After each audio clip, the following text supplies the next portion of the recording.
From Vassar College, this is Conversations at the Salt Line.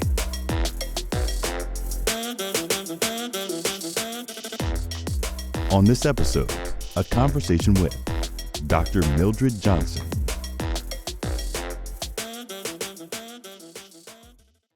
Welcome, everyone. It's me, Wes, and we are here with another episode of Conversations at the Salt Line. I am here today with a special guest, Dr. Millie Johnson, who is a Vassar alum, class of 2003, who originally hails from the Caribbean island of Montserrat. Thank you for being here, Dr. Johnson.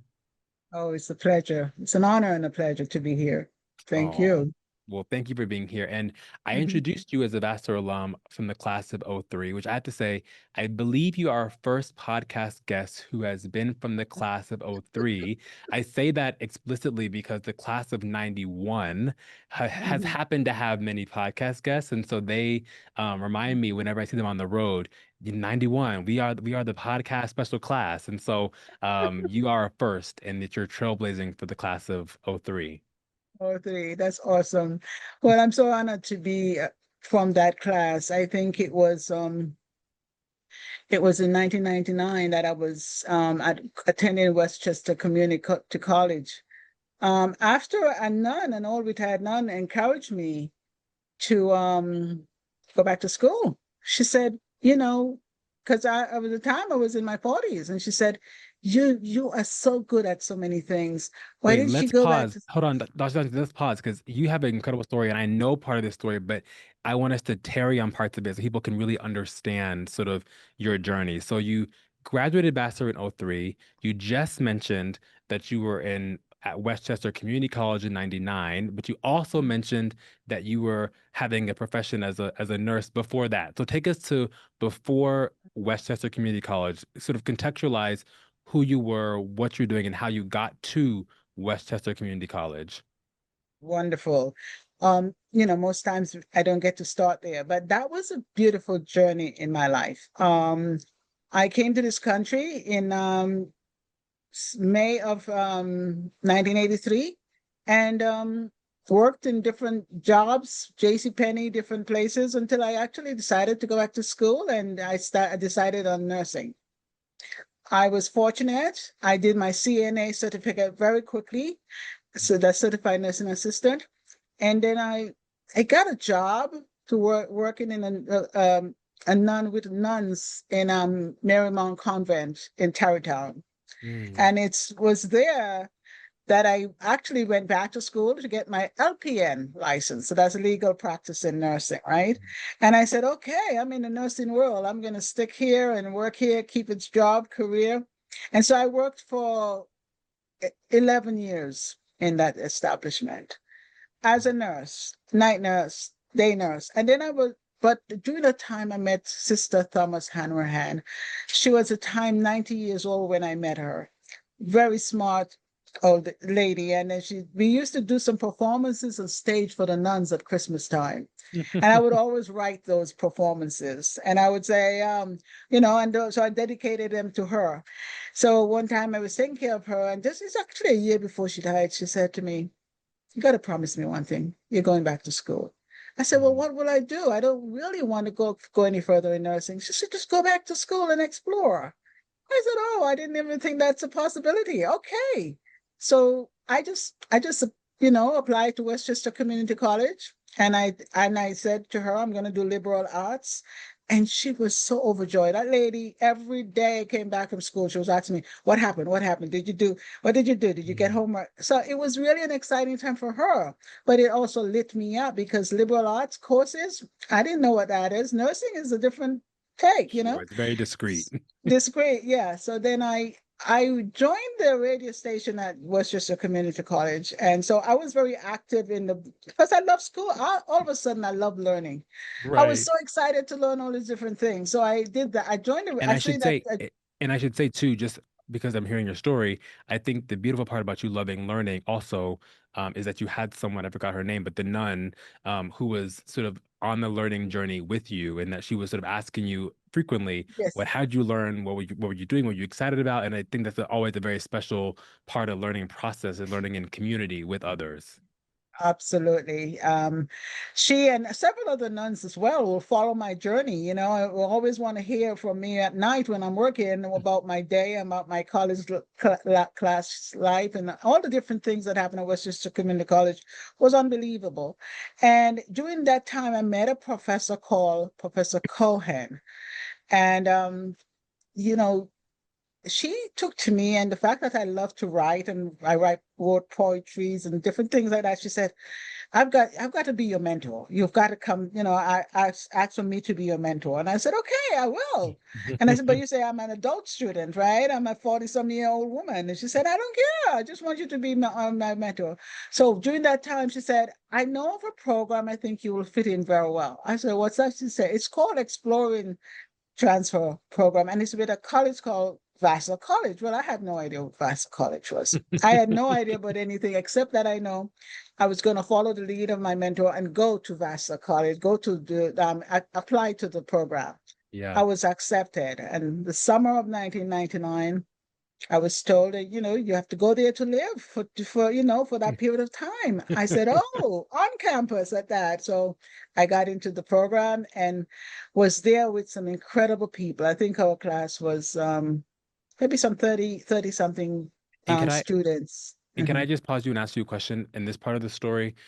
Because I'm curious if you can remember back to that time as you were coming to campus as a participant in the Exploring Transfer program, what was on your mind? I know you said you were excited, you were following the lead of your mentor, but do you remember if you had any sort of anxieties or nervousness or anything like that that accompanied you starting this new experience for the summer in that at 99?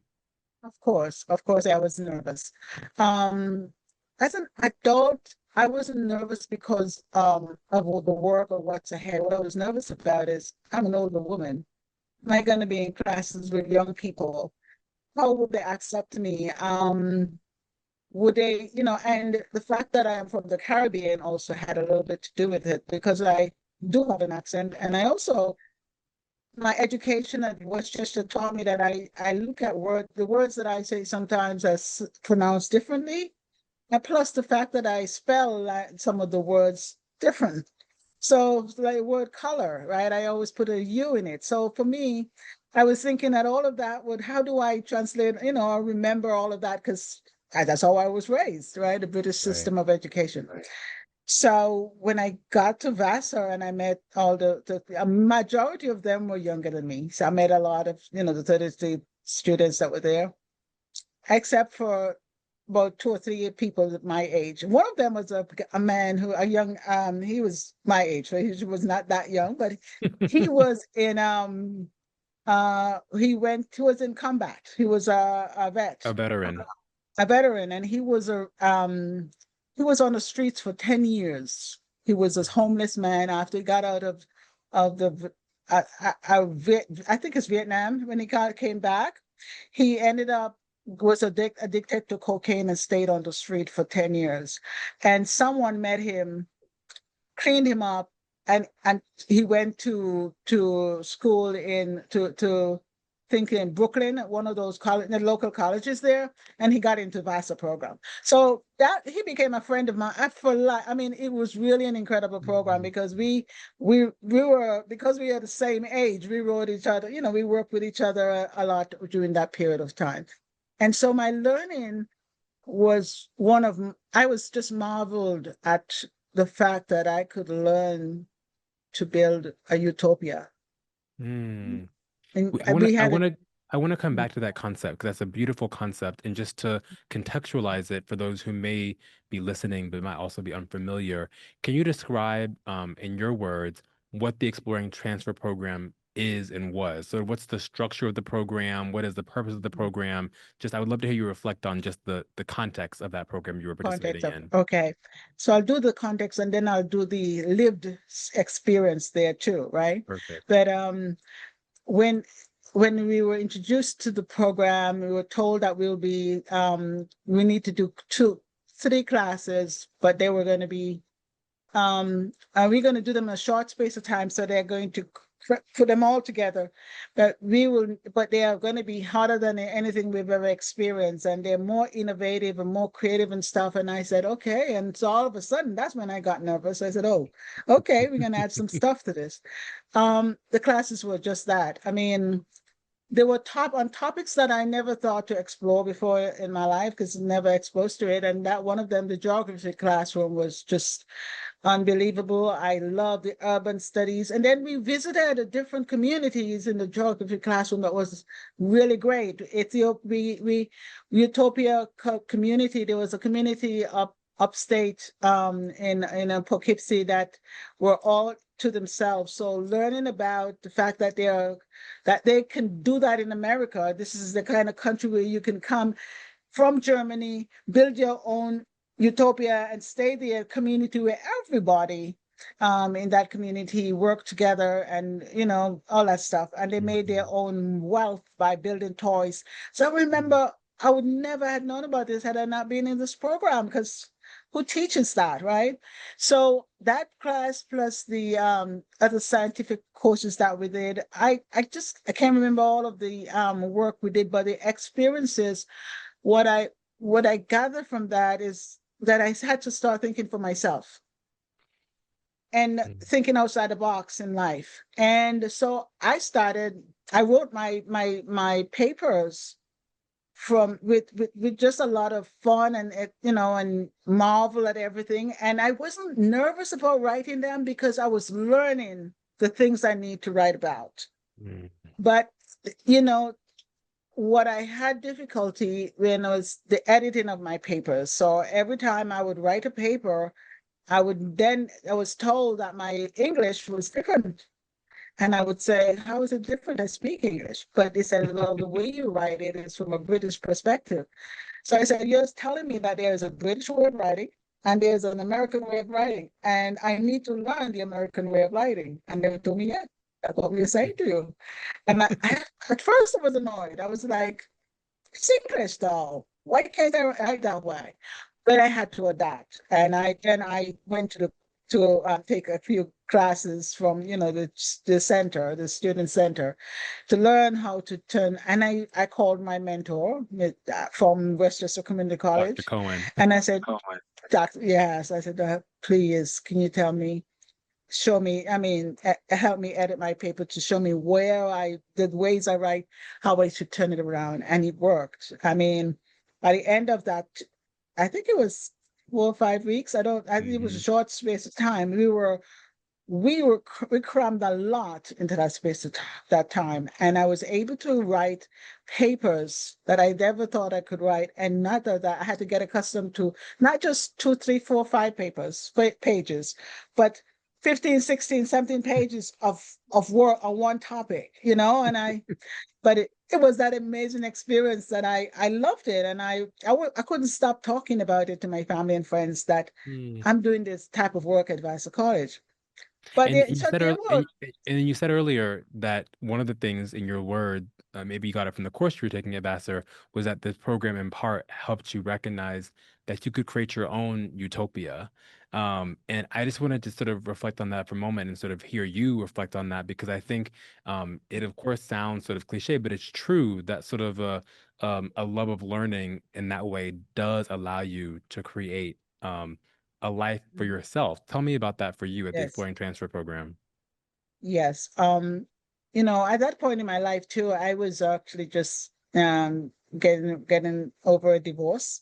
So, why I say that is that I was in that period when I went to Vassar, it took the impact of that away from me. So I was able to concentrate more because I was focused on learning and being involved in all the stuff that was happening. And when the geography teacher, it was Professor Fladd at the time. Professor Fladd. Yeah, Harvey Fladd, yes. Harvey Fladd, yes. He was, I just love him. He said he and his wife were great to me while I was there. And Professor Fladd said, your assignment is to create your own utopia, not only in writing, but in drawing and building.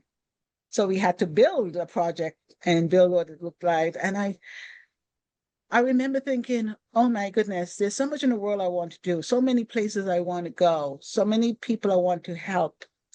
And at this age, to get that opportunity is incredible. So on that paper and in that paper and on the things that I created what I wanted in the world, the one to have, recycling. I want to make sure people are taking care of the earth. I want to make sure that people know about the Caribbean. I want to make sure that America becomes a place where people can thrive, but really thrive, not just pretend thrive, and so I knew in that moment I was going to dedicate my life to social activism, to making a difference, to giving back, to helping people look at life, not from their circumstance, but outside of their circumstance. And so creating a utopia was the ideal project for me, Wow.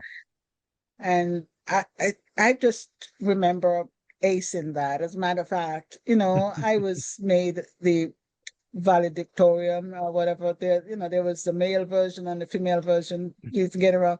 And guess what? My friend Ronald, who I told you, the veteran who came, he was the male version of me or whatever, valedictorian. Wow. Okay, but it was awesome. The two of us, we thrived in that program, and we were the oldest, so Wow. it was pretty cool. And Um, so it's interesting because the program, of course, sounds incredible, and you have certainly inspired me by reflecting on your experience in that program. And for those listening, just to put a fine point on it, the Exploring Transfer program is a 4 or 5 week program hosted at Vassar. It has been going on at Vassar for about 40 years, where community college students from around the country, really mostly from the tri-state area, but from around the country, have a chance to come to Vassar and do what Millie had just described that she did. And the goal of that program, which we're very proud of, is to help prepare community college students to be able to transfer into a 4-year institution, a 4-year degree granting institution of their choice around the country. And hopefully the premise is the academic classes and then the sort of site visits and other support that you get during that program allows you to be able to successfully transfer to, matriculate to, and then graduate from a 4-year institution. So Dr. Johnson did the program at Vassar, and in a situation that actually is kind of rare, I believe you then went to Vassar as an undergraduate student. Absolutely, yes. When they asked me, well, first of all, I just will say that um, at the end of the program, we were told that we could choose which college we want to apply to, and we can apply to them right away. Because if we want to finish the 2-year program, we could, or we can actually just go straight into a 4-year program. So I said, well, if I'm at Vassar College and I like the campus, why not apply here? So I just did that one application. I didn't apply anywhere else. So, when I was told yes, I'm like, you are accepted, and they said full scholarship. I said, you can do that too. Oh my goodness! So I actually got a full ride to Vassar College. Wow. Wow. It was Um, amazing. And here's the thing: I didn't ask questions because I didn't know what to ask. I just went. I packed up my life. I gave up my job, and I relocated to Poughkeepsie to attend college there. And the first place they put me was in a dorm. I was in that first dorm that's by the office. What it's called. I can't remember, but I know I was there with a whole lot of young, mainly another white women, and because it was that dorm was not co-ed, but at the time, a lot of it, I you think must have that been Strong. Was it Strong House? Strong. I was in Strong, yes, Strong Yes. House. And I remember first thinking, that was a mistake, Millie. You should have actually asked for a place for you to be. Why you're going to be living in this dorm with all these young people? And it wasn't a mistake. It was the best time for the whole semester. Every young person was on my bed talking to me every night. I had to tell them, listen, at 2 o'clock in the morning, I got to go to sleep after that, But it was so much fun being with them. I think they were just fascinating that I'm willing to sleep in a dorm with them, and just Right. the mature. I'm an experienced woman, and I shared a lot of experience with these young ladies over that first semester. I did make a request to be in my own apartment the next semester. So I actually was, lived across the street from that side of the campus for the rest of the time there. But guess what? They found me too. There was never a night young people are not knocking on my door. First of all, I cook Caribbean food, so that's a good incentive too. so, so it's either food or just talking. But I will tell you that a lot of them, I have more friends that are much younger than me because of that experience. In my day-to-day life, I get calls or texts from them or in inbox, all the different things young people do from them from time to time, because they always try to keep up to find out what I'm doing, right? So there were negative experiences at Vassar, but Tell me about some of those, actually. I'm curious to hear what those were like. Yes. One negative experience I would say is that first of all, there were times when I felt there was something racist, and I don't dwell on it a lot, but I can tell that I was excluded for whatever reason.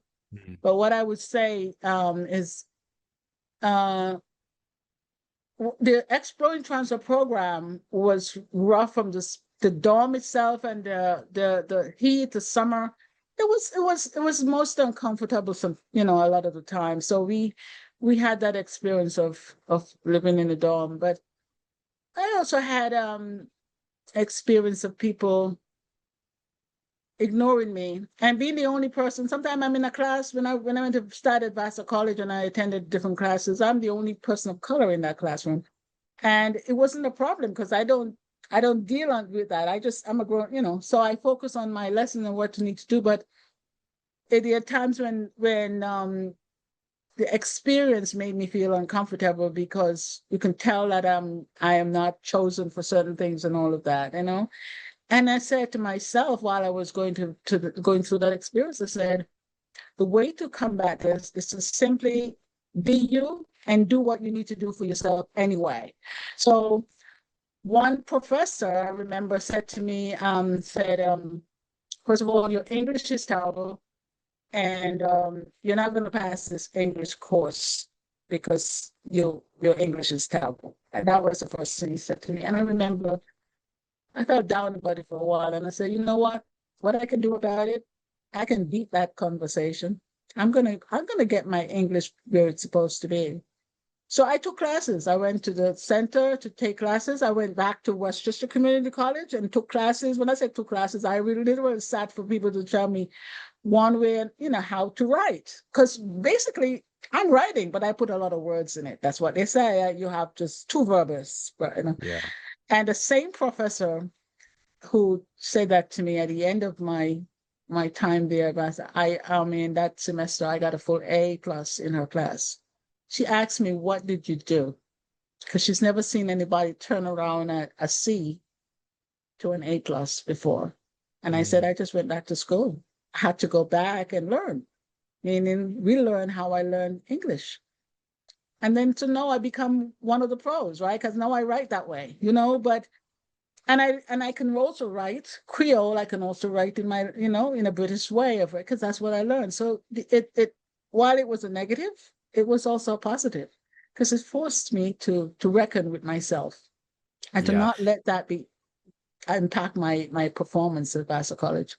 Absolutely. I'm happy that you reflect on it that way, because particularly on this podcast about the SALT line, we're often trying to highlight moments or experiences where things are sort of sitting at the edge of something. They're sort of both hard or easy, or they're sort of painful, but also liberating. And it seems like for you, the Exploring Transfer experience at Vassar and then matriculating as a full student at Vassar embodied that, right? There were moments that were tough or unusual or uncomfortable for you, but they didn't debilitate you. As a matter of fact, they seem to really push and inspire you to learn more, liberate yourself more, and sort of grow in ways that maybe you wouldn't have otherwise done. So I'm happy to hear that you reflected so positively on those sort of rubs in your Vassar experience. Absolutely. And, I would say one other thing that was there for me that was huge, two things. One professor I like to write, and obviously I write a little Caribbean style, like Creole and Nancy Story and different things that were part of my culture. And she would always, so once in a while, she would always say, "Who's going to read your books?" And that was such, to me at the time, it was so annoying. It was just annoying for me. And I couldn't wait to prove her wrong. So since then, I've written 2, 3 books, and got them published. And you know what I mean? I always say that, and I could actually push and write more books right now, but I haven't really. That's not my calling right now. But I'm just sharing that was the only other annoying thing that happened to me. Now, Yeah. the second thing I want to share is that one of the professors announced that there's a trip to Vienna, Prague, and Budapest to study the Jewish experience in those countries. Now, I went to find him and I said, "I want to go." And he said, "So why? You're not Jewish and you're obviously older and all. Why do you want to go to Vienna, Prague?" He said, I don't have a problem with you wanting to go, but I'm just curious as to why." I said, "Because I don't know.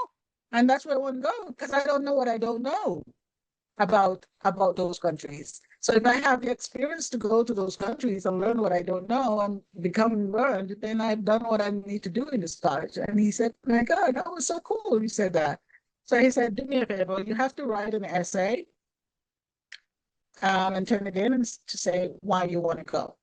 So I went to the lab and did my research. I had no idea what the countries were about and what the Jewish experience they were like, but I did the work, turned in an essay, and he said, "You're on. You're going." I was one of the ones chosen for that trip. It was the best experience. I spent a month in each country. Now, and I would say this, I have to be honest to say, it was a little bit daunting at times when I look around and realize I'm the only person of color in this train or in this place that I'm at, because that's what Sure. happened there. But I didn't allow that to stop the experience that I had being there and learning about Kafka and all those different, artworks, and just writing papers about all those different things and the Jewish experience. I understood it much better and I'm able to relate for that reason. And I have even a binder right here that has all of that experience that I highlighted from my Wow. trip, that I could show anyone that I'd been to those 3 countries and explored them for a while. So it was just one of those rich experiences that I encourage people who do the programs to say, when you go to college, the main 4-year college, go travel. Mm. You don't get that experience too often, especially if you're coming from a background, where you have low means, right? So I traveled. So when I left Vassar, I'm not going to skip anything, but I do want to say when I left Vassar, I worked for a while I was there with farm workers, right? And that was what my thesis and stuff were about. But I also traveled left Vassar for 3 years. I traveled around the world using my nursing background. I traveled with doctors across borders to 3 continents. Wow. And did work. I was in the Americas, Guatemala, Peru, Nicaragua.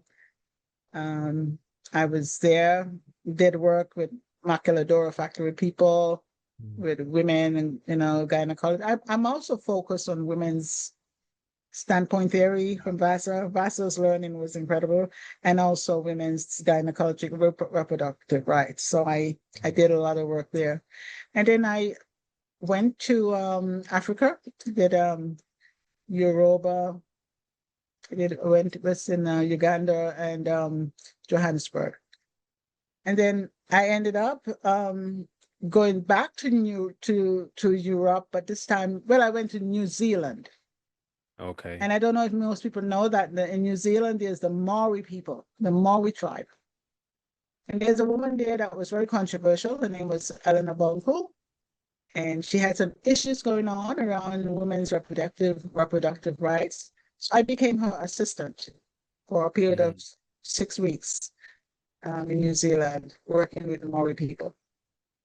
Wow, you've So lived such an incredible life, and I don't mean to um, oversell Vassar's role in it, but it does sound like, from your own admission, that at the very least, the Exploring Transfer program through Vassar was sort of a catalyst for you that unlocked a series of opportunities while you were at Vassar, but also, I think, importantly, allowed you to bring your own experience and expertise from before, given your nursing background, to the new experiences that opened up for you while at Vassar. And so it seems like an incredible story of integration of the experiences, the learning in your life that happened starting at Vassar. And I have to say, of course, I understand your educational experience did not end at Vassar. You've gone on yeah.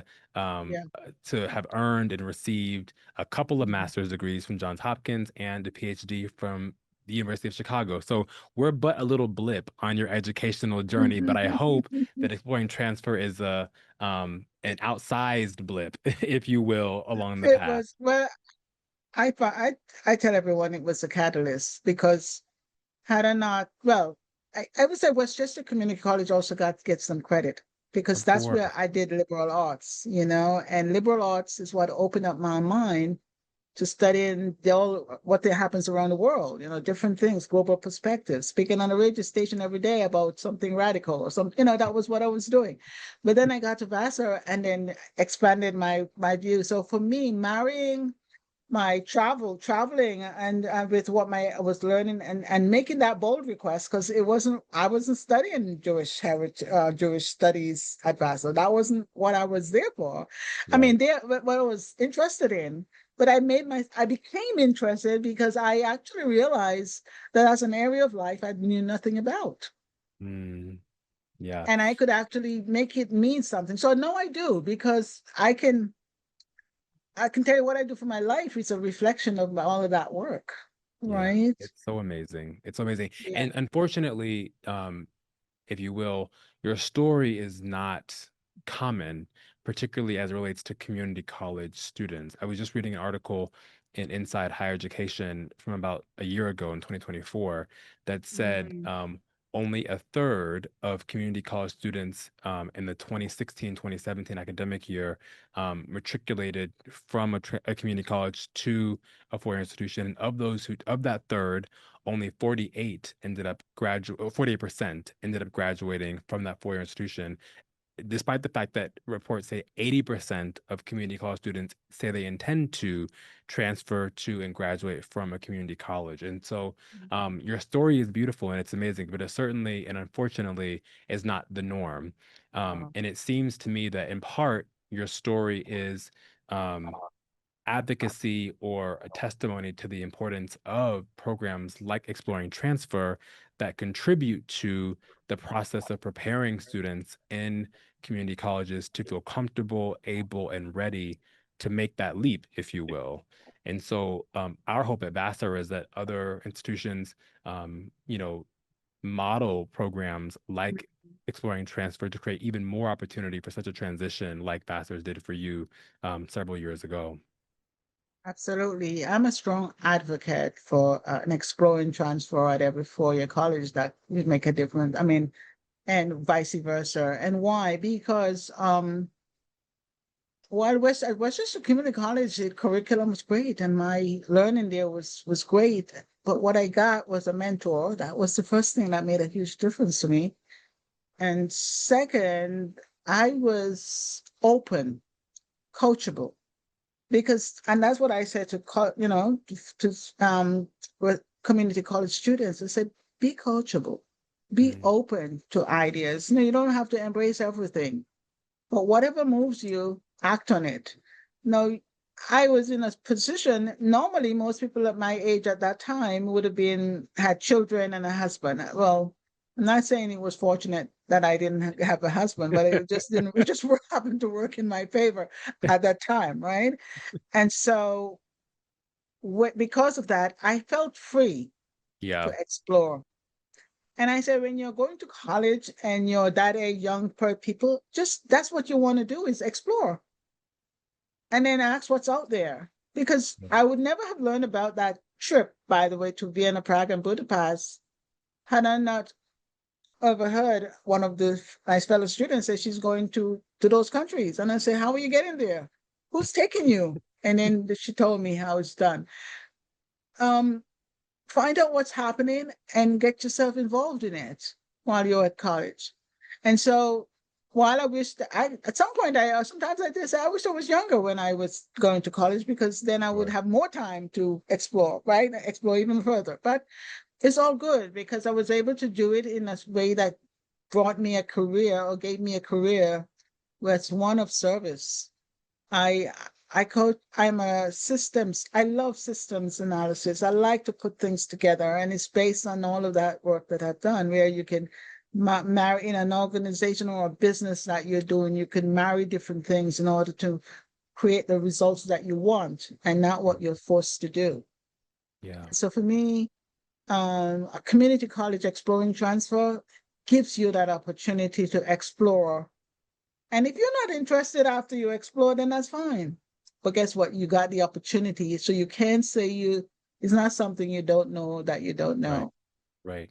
I'm curious because you have had sort of a dynamic and very full educational journey, at least in your time in America. You've gone through sort of every sort of step of post-secondary education, if you will.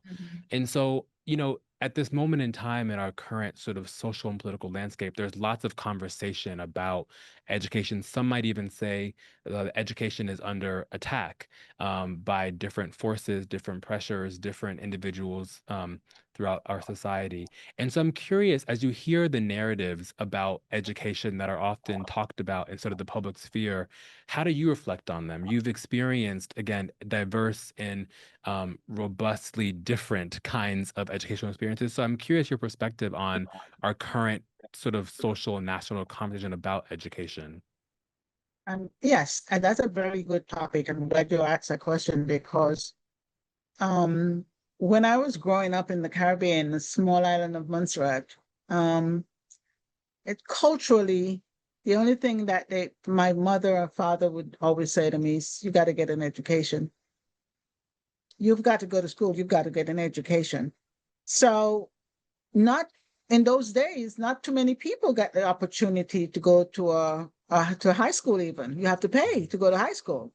I was one of my mother, there were 9 of us, and I was the only person who went to high school in my country at that time because I won a scholarship from my family, the only person in my family to go to high school. Wow. And my mother would always say to me, make use of it. Don't let it go to waste. So that was instilled in me. But still, so when I grew up and when I worked at the bank for about 2 years before I said, I need to go to America. I have to go to America. I would sit in coconut trees and sing songs about America all the time. Because that was my dream. I didn't know how I was going to get there, but somehow I'm going to get to America. In any case, while I was doing that working at the bank, I wrote my only brother I know who lives in America who nobody knew because he left Montserrat before I was born. So Mm. I didn't know who he was. I didn't know what his life was like, but I wrote a letter to him and I said, hey, I'd love to come to America. I want to visit. I want to learn what it's all about. Can you bring me to America? And he said, yes. So about a year later, I told my mom, I'm going to America for vacation. And, I ended up in America, right? Wow. And that was all I wanted. My brother helped me out. And then before you know it, I was in America for the rest, to live. I was here for stay. And I actually, when I got married, I met someone and I went to the same church with him. And so we just young, too young, and I got married. And he was a he played for, I would say one thing about him, he played saxophone for B.B. King at the time. And he wanted to go off to play with B.B. King. So we realized, hey, you just too young to do all those stuff. So I said, okay, you go off to play and I go to school. I want to get an education. So that's how I ended up going to college. And after my nursing degree, I started, with the help of Sister Thomas Hanrahan, I ended up in the program, Vassar College. And at Vassar College, I knew that this was where I needed to be. So what I'm saying to you is this, is that education was part of my life because, but it wasn't necessarily like for my other siblings. My other siblings, they end up going to college afterwards later on in life, but it wasn't a big deal for them. For me, it became a dream, and I listened Yeah. to my family. When I got here, though, I realized that education was a big deal, but it was mainly to me considered for the wealthy or the people, Sure. affluent people. And so most time my family say, you're a nurse, or just follow that career. You become a nurse and you'll be a nurse all over the place. And that people make a lot of money from nursing. And I say, sure. But after Vassar, I said, no way I'm going to remain a nurse. There's too much more out there. Now, I have a lot of respect for the nursing field. I still Sure. nurse. I can, you know. And so while I was working there, and I went back to school, and I did all of what I did, and I realized that education is the key to a lot of things, opened a lot of doors in my life. And I could easily have worked in corporate America when I graduated, because obviously I graduated Johns Hopkins and all of that, but I chose not to because my heart was in serving and helping and working with people. So my exploration was around how I can serve. When I went away after my experience at Vassar before I joined Johns Hopkins University, I was helping um, uh, street walkers in Guatemala. I was helping the maquiladora factory women who were sterile so I took on, and Vassar, the notion of Vassar, where it was a women's college and they stand for women's standpoint theory, and they did a lot of work around, I know feminine energy was so popular. I even rewrote the vagina monologue while I was there. I was just so caught up in that energy of feminine strength and power. So my work was all advocacy to advocate for the rights of that. I don't hate men, so I just want people to be clear that I have a, but it became more than anything for me because I remember growing up in the Caribbean where women controlled the market scene, the provision. We planted, we grew food, we brought money to the table, so that meant it was a dual experience growing Right. up in my household. Whereas in some places, women take the back seat.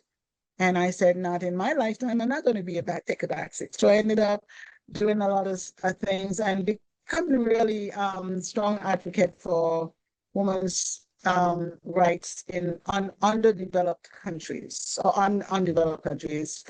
And that was the theme I had for a while before I decided, hey, there are lots of undeveloped people in America as well.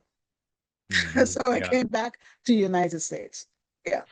It's true. I mean, it sounds like, again, it sounds like your life has been a story of integration, one of sort of iterative learning, iterative growing, all fueled by a spirit of curiosity that has allowed you to continue learning and also continue creating as you sort of bring your past experiences, new curiosities to new interests and solving new problems. And it's just so inspiring. I have to say, hearing you talk, one, at least now in America, would question why there is so much attack on higher education or sort of look at it skeptically, because clearly education for you was empowering. It did enable you to have meaningful skill to do meaningful work. And not just because Vassar gave that to you, so to speak, but many institutions of higher education liberate the minds of their students such that they know the possibilities of the world. And what I think is so special about exploring transfer, frankly and humbly, is that it expands Vassar's influence beyond the students we have here who are just sort of our 2,400 fully matriculated students, but rather offers and enables students who are not matriculated here but might be at community colleges nearby or elsewhere to have a Vassar experience that they can bring elsewhere, right? And so it seems like in that way, Vassar is trying to be a public good, if you will, for the area. Yes, and I call it social enterprise for the Absolutely. work we're doing for thing. And I agree with you. I've had this past few years a disturbing thought around the way people talk about, as you say, education. I am also an entrepreneur, so I'm not against, entrepreneurship and Sure. that. But what I say to people is that you do not know what you're missing if you don't educate yourself. Then you get to choose. So what's wrong with having choices in life? Right. Education, I said, if you who would actually know about people like Kafka and all the, Art 101 advisories or Mandatory 102, all those things. I took those things. I would never have known had I not gone to that institution. Right. And what has it done for me? It's opened my mind. We have a closed view in America because this that global view that I have in my life is what has had me be successful. Hmm. The I'm not necessarily successful with riches, which is where I'm actually at right now, because it's time for me to make enough for me to make sure I have enough for retirement. That's what I focus on a lot. The Sure. same, but what has made me successful in is my broad view of life. I'm not limited because I am a narrow-minded. I don't have the education has given me the opportunity to see things from a global perspective and also from a local perspective. So I've always coined the term build locally, expand globally, Mm. because whenever I do things, that's what I have in mind. Even my business today. It's I incredible. help a lot of nonprofits here in Baltimore City and in other areas where I live, but I also help nonprofits that are in Guatemala. Right now, I'm working with a group in UK, United Kingdom. I've never gone to Europe before, but and then other group that I'm working with is in Liberia, Africa. So what I'm sharing is it's a local to global experience that you have when you take on do education, especially in these areas, liberal arts. And I'm not a mathematic genius. No, I'm not. and, um, and I wouldn't tell you economics and stuff are my strong suit, but what's my strong suit is actually liberal arts and helping the world to see people to see the world differently, Absolutely. making a difference. Yeah. Really, it's so inspiring to hear you talk, and I'm just so grateful that Vassar had the privilege of having you on our campus, both as an exploring transfer student and as a Vassar student and now an alum. So thank you for that. I just want to Mhm. transition to sort of our student hot seat portion of our podcast, and I have just Okay. three quick questions from the students, of which you were one of. They could have been some of the young ladies sitting on your bed and strong. Imagine them as you get these questions. So That's the right. the the first question is, what was your first impression of Vassar students when you came to campus? Rich people, No. rich people, children. That was the first impression when I came to Vassar. But the second impression was Yeah. opportunity for everyone, because the Explore and Transfer changed that dynamic. So while I was in class, I attended class and I was with, that's where I got the rich people experience was in my mind. But what the most important thing I got was anyone can do this. It's, it's an entrance point for low income families. And in those days, now, of course, I was considered a low-income family. So I was one of those people benefiting from getting that door open for me. Absolutely. And whoever was next to me in that class didn't matter. Because guess what? I can learn. It's You were okay. there too. Yeah. So that was my Exactly. first. Yeah. I love that. The Yeah. second question, actually, you sort of answered it, but I'll just ask it because it was what was submitted, was how would you describe your education philosophy? Who I am, who I wound up being in life is not who I am. Mhm. Who I am every day is a created phenomenon. I wake Mhm. up every day from that experience with Vassar and I get to create my life. And it moves me every day Mhm. because It's a powerful. little girl coming from the Caribbean, I was 20 years old when I got to this country, never imagined that I would be at those higher education and places of education. I didn't manage that I'll be traveling all around the world. And I didn't imagine that I'll be working in a field that moves me every day because I get to help people. I get to work with people. It's so powerful. It's so Yeah. powerful. And my third and final question is, if you had any piece of advice to give to any current or future community college students, what piece of advice would you give them? I would say be open, be coachable, and be a demand for what is important to you. Because I think that's what's missing for a lot of new students or young people today is they don't know what's important to them. Mm. They haven't discovered that. So if you're on a journey of discovery, you will end up where you want to be in life. And that's what I would say to people. Be on a journey. It's such a powerful note to end on. I do think I just said this one the other day. Life is certainly about the journey, not the destination. And I think if Yes. life is always a journey, you're Always. always experiencing, always learning, always appreciating, and always finding things to be grateful for and to learn from. Millie, Dr. Johnson, it's just so inspiring to talk to you. We met many, many months ago, and I knew that we had to have you on the Salt Line because your life, as you said, embodies many salt lines and many areas of generative paradox. And it's just so wonderful to be able to reflect with you and learn from you today. So thank you for being here.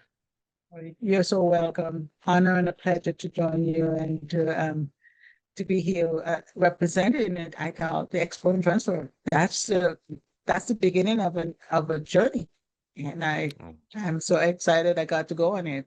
So thank you well, so much for having me. of Mm. course. And thank you all for tuning in to another episode of Conversations at the Salt Line. We'll talk to you soon. Have a good one.